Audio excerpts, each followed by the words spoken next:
I think we've got to have a national strategy correction. I don't think it's enough to say we're going to have preemptive attack on terrorists. I think that's not what America needs to be looking at. What we have to do is ask, what's the greatest challenge America will face in the next 10, 20, 30, and 40 years? It's not the challenge of terrorism. We can handle that challenge. I'll be happy to talk about it.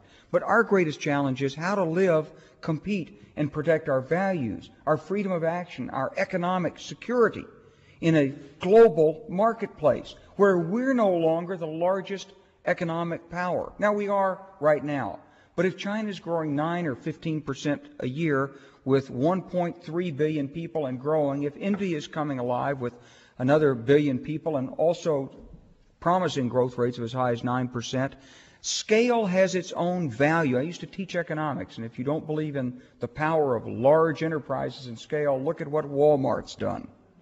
Scale works, and it's inevitable that unless there's some natural catastrophe or war or some disaster that befalls us, China and India are going to grow, and especially China.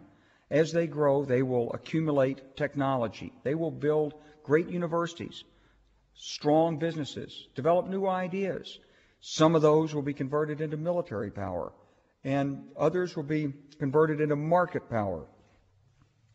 That power is the only significant challenge on the horizon to America's freedom of action or to our own ability to protect our economic livelihood and provide security, retirement security, economic security for the American people.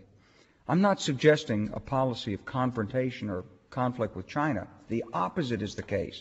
I'm suggesting the real challenge for America is how to help mold, shape, and assist the emergence of China as a major power, maybe the world's greatest power, who knows, but a major power in a way that when they come into this international system, they help promote our values and share our interests.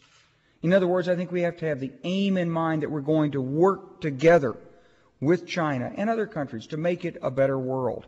How do we do it? Number one is we restore our alliance with Europe, because Europe is the part of the world that best shares American values. Number two, we've got to strengthen the reach of international law and the United Nations. We have to live in a world that's not dominated by force, but dominated by rules of conduct that apply to all nations. We need the golden rules of international law so that we can live them and others can live them also, so that it becomes not about doing what aircraft carriers tell you to do, but doing what's right. That's the kind of world we want to live in.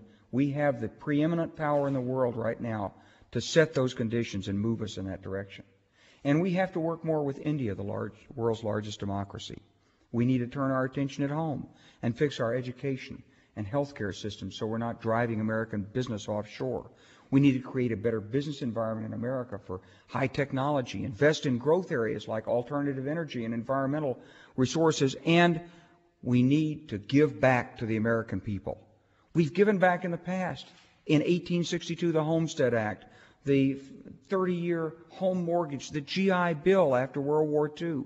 We helped Americans get college educations, and we helped Americans own their own homes. There were incredible programs. Now we need another program because the disparities in American society are increasing again.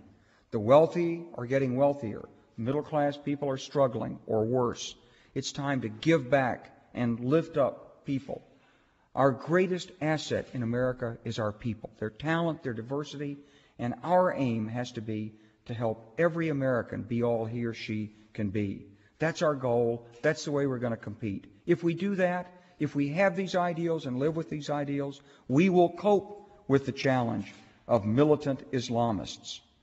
We will find a way to bring people to see the issues in the world our way. We'll use the power of our ideas, the exchange of information, international law, our own law enforcement agencies, and force only as a last resort.